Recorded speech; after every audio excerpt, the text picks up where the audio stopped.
ir yra neatrastų talentų ir kas iš jūsų grupių matote, kas norėtų ir galėtų prisijungti, pašnekėti dar apie tuos darbus, gal ką nors deleguojat. Čia nėra karštos kėdės, tai nėra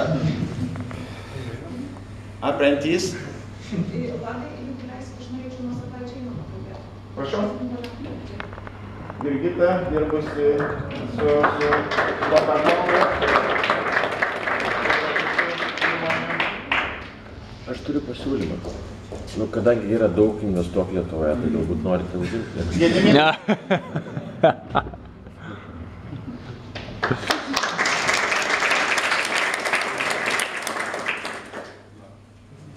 Prašau, prisistatykit dar kartą jau. Mindaugas Armaška.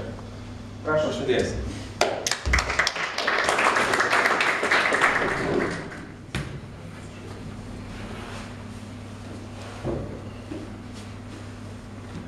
Na, pirmiausia, gal visi turėtų po žodį. Kaip, Lina, gal jūs padėkite? Netikėtai iškūko, tai nepasirašau. Kas atrodo svarbu ir ką galėtume išsinešti iš jo susitikimo? Iš tikrųjų, turbūt aš pati savo rodžiau, kad nieko nėra neįmanoma. Ir kai išvažiavau iš Lietuvos studijuoti transporto dizaino ir kai pakliuvau iškart po studijų į superautomobilių gamintojo glėbį, galima pasakyti, tai buvo išties gera pamoka, kad svarbu tikėti, svarbu tikslingai dirbti, turėti strategiją ir žinoma visą laiką būti sėkmės veikiant. Ir dirbau dizaino departamente, buvau vienintelė mergina ir matau šiek tiek gaila, kad čia merginų mažai susirinkusių. Bet tikiuosi jų daugės.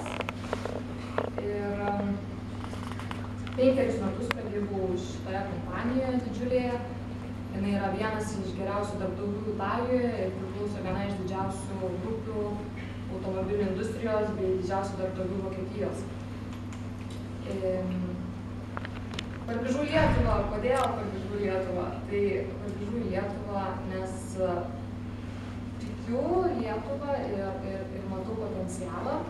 Tiesa, jis neišvystytas, laukia titaninis darbas, bet matant jau čia, kiek puikių ir įdomių žmonių susirinko, tai yra labai svarbu, kad žmonės kalbėtų, žmonės dalintų savo mintimis, savo patirtimi, žmonės garsiau kalbėtų, nes kiek pati diskutuoju, kiek pačiai teko susidurti, mes nesam žinoma šalis, ypatingai automobilių pramonėje, bet turbūt ir kiekviena kita šalis nuo kažko turėjo pradėti, ir kiekviena kita šalis turėjo, kaip sakant, tą pradžią sunkią, bet jie išsivystė ir dabar yra mums pavyzdys ir tas pavyzdys gali mums tapti, kažkada mes galime tapti taip pat pavyzdžių kitom šalim. Tai turbūt tą palinkėčiau visiems, kad turbūt šita visa diskusija yra labai gera pradžia, pusė darbo, kaip sakant, bet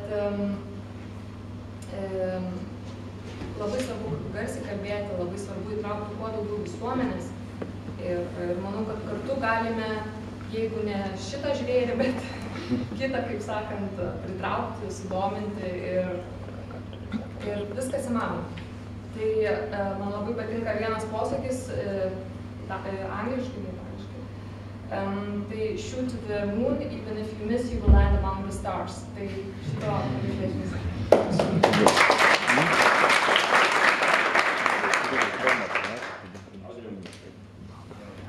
Kaip Vladas pristatė, esu Audrius, visą laiką dirbau tik su bankais ir finansais. Ir šiuo metu esu iš esmės bankininkas ir investicijų valdytojas. Galbūt ne jaunųjų, bet irgi darom vieną tokį dalyką, kurio dar Lietuva niekada nedarė. Kūrėme investicinį fondą Amerikoje, kuris bus valdomas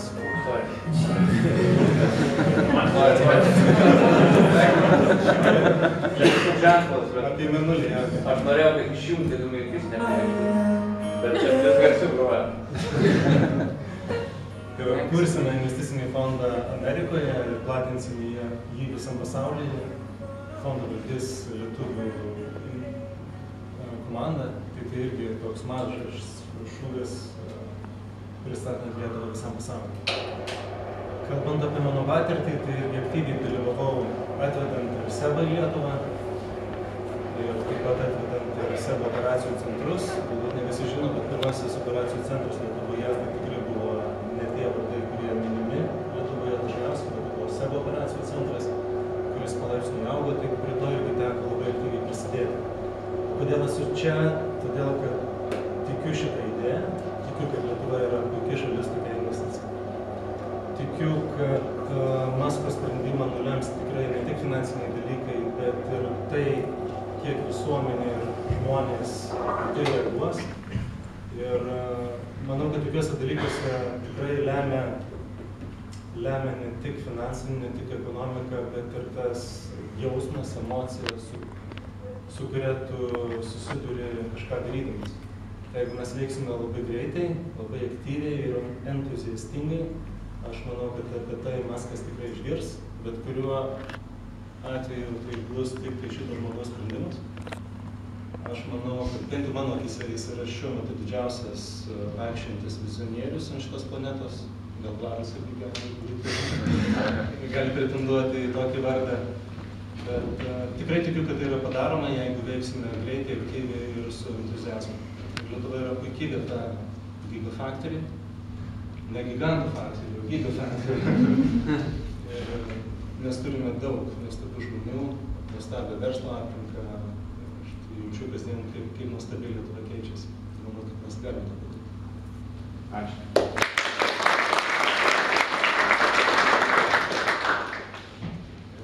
Dalius dirbo energetikos srityje, ne tik energetikos, tačiau ir infrastruktūros.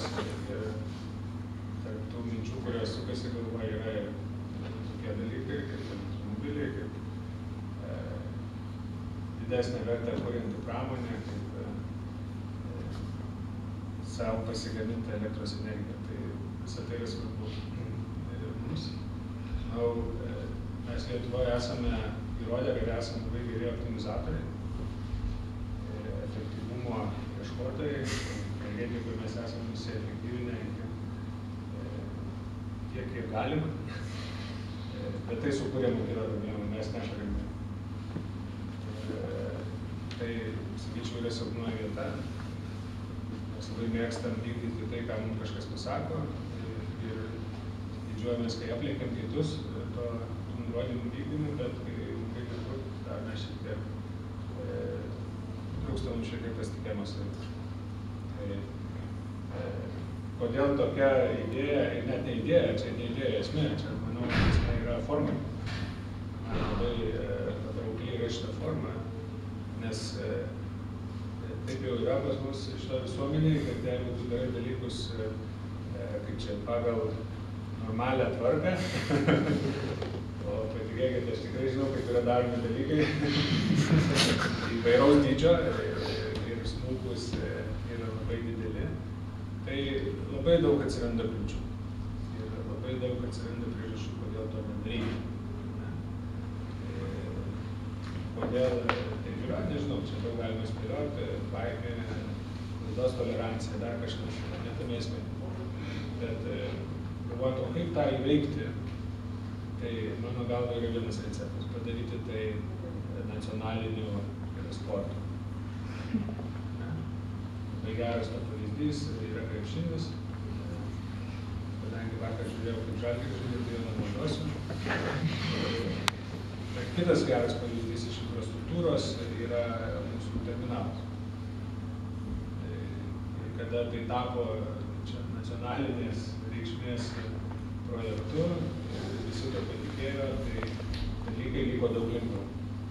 Nesakau, kad jie lengvai vyko, bet jie vyko daug lengviau, negu jie būtų vykę normalia tvarka. Tai jeigu mes iš kažkokios geros idėjos padarytumėm tą visuotinį, reiškias, nenoriu sakyti burbulą, bet tokį hypą, tai yra labai gerai idėja. Labai gerai idėja, tai manau, kad daug barjerų, kurie paprastom sąlygom atsirastų išnyktų. Tai manau, kad čia yra geras būdas tą padaryti. Ačiū.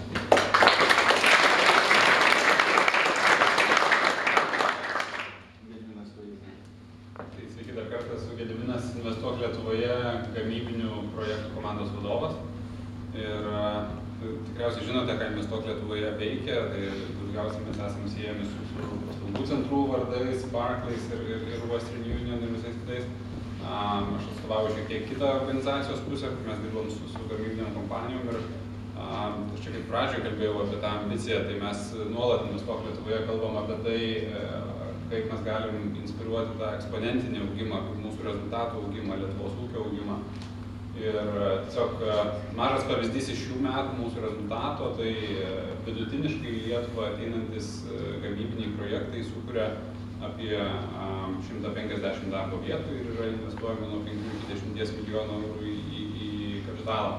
Tai šių metų vasarą mes uždarėme pirmąjį savo tokį reikšmingą projektą, kuris ilgainiui 10 metų perspektyvoje Marijampolės laisvoje ekonominiai zonai užėmė visą teritoriją ir planuoja sukurti gamyklą iki 2000 darbo vietų. Ir ten investicija tikrai viršė 100 milijonų eurų capeksą. Tai kai aš pradėjau Investuok Lietuvoje, toks projektas galėjo būti tik tai svajonė ir nieko realaus susijusio, o dabar tai yra vykstantis projektas. Statybos ten prasidės kitų metų pradžioje ir tai įrodo, kad 2000 yra įmanoma šalia Marijampolės, tai kiek tūkstančių įmanoma šalia Vilniaus, turbūt kitas klausimas. Kalbant apie Teslą, tai vėlgi grįžtų prie ambicijos, tai viena vertus mes matom daug ambicijos versle, daug lietuvių ambicingų darančių privačiame sektoriuje kažką, bet kartais pritrūksta tos supūlintos, suvienytos ambicijos viešuosiuose interesuose, nes tai, ką mes girdime, matome ir ką galime gauti iš Lietuvos politikų, turbūt ne iki galo būna ambicinga. Mes girdime apie susilygiavimą su Estija geriausiu atveju, mes girdime, kad Kaunas nori pasiekti Vilniaus lygį ir panašiai. Tai šito labai trūksta ir šita iniciatyva, ko aš iš jos labiausiai tikiuosi, tai kad bendrasis interesas pritraukti kažkokį superinį projektą suvienytų mūsų visų didelę ambiciją, kuri yra didesnė negu regioninė ambicija pasiekti savo kaimynus, su kuria mes norim iššauti pasaulio mastu. Ačiū.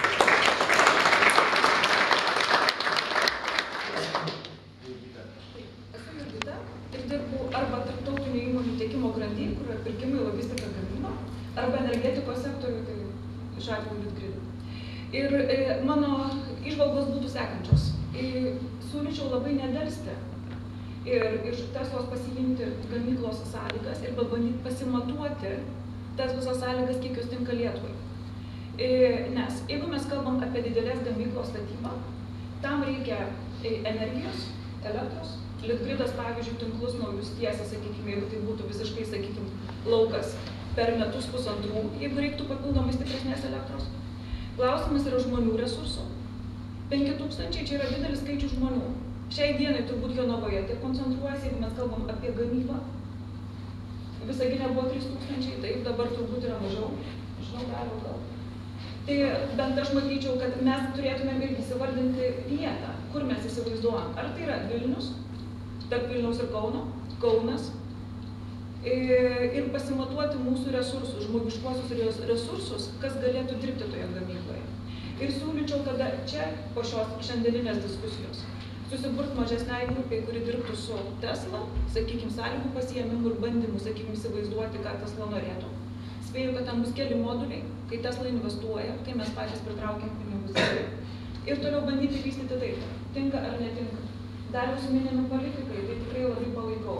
Kodėl ne, visą laiką mes rasim priežasčių, kodėl mums nepavyksta. Bet jeigu mes turim šią gerą idėją, tai tikrai nukeliausime toli. Tai tiek iš manęs, tai siūlau burtis smulkesnei grupiai.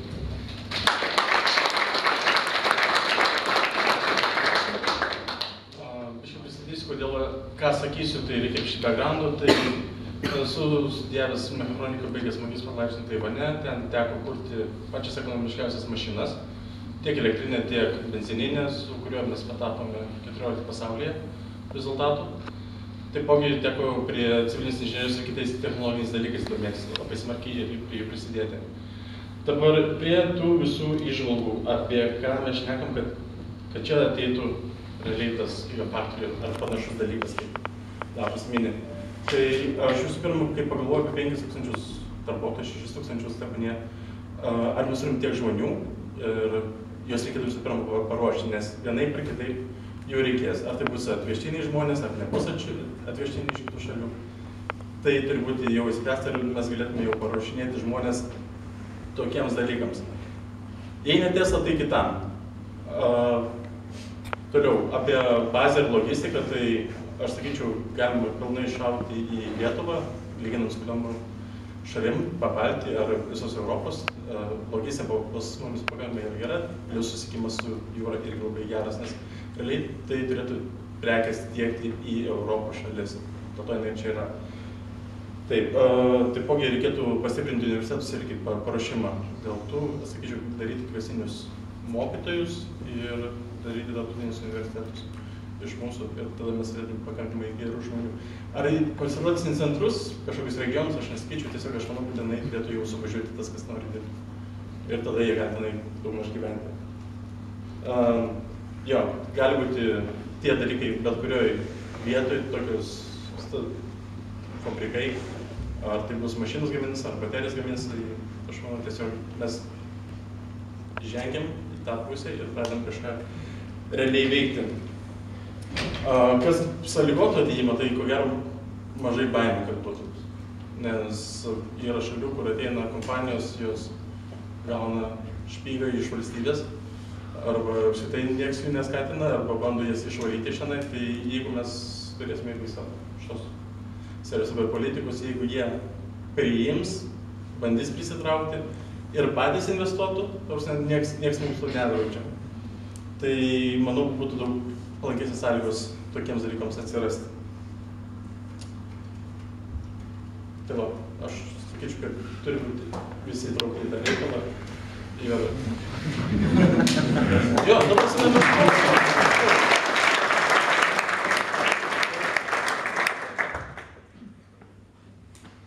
Ačiū, labai geros mintis ir norėčiau dar porą akcentų pridėti. Kodėl, taip kaip Dalius sako, šitą kartą šiek tiek kitaip išėjo, kai buvo šansas turėti Intel investiciją, paskui tai buvo prieš 14 metų, praėjusio šimtmečio pabaigoje. Ir,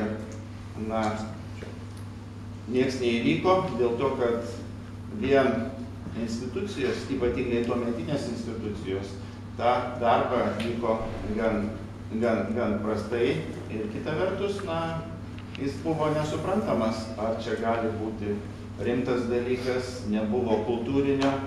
Aš turiu puslapį pasižymėjęs iš knygos apie Google. Tai ten vienas puslapis yra, kaip atvažiavo ieškoti vietos duomenų centrui Latvijai. Ir ten šiurpu skaityti, kaip čia pasakyti, mes tai galim sakyti, kad gerai, kad ten ne Lietuva minima, nes jį galbūt galėjo panašiai būti paminėta iš to vizito ir Lietuvoje.